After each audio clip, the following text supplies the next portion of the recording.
Hey everybody, we're back again with the mower, and it's Monday again, and we had an issue with it not wanting to start and the battery being dead, and then using the recoil but then not being able to it didn't seem like there was any power.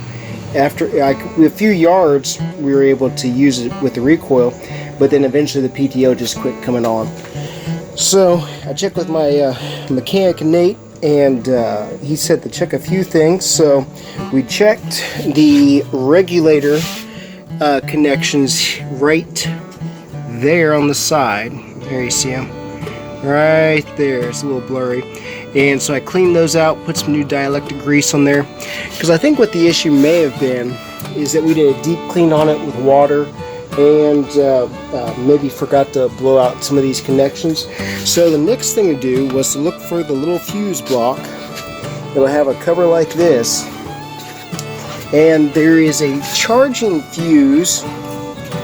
There they are, right back here. So there's one fuse, and here is the other. There we go. Here's the other fuse here. So it has a fuse for charging, and guess what, people? Here is the charging culprit. That was the issue. That fuse had blown.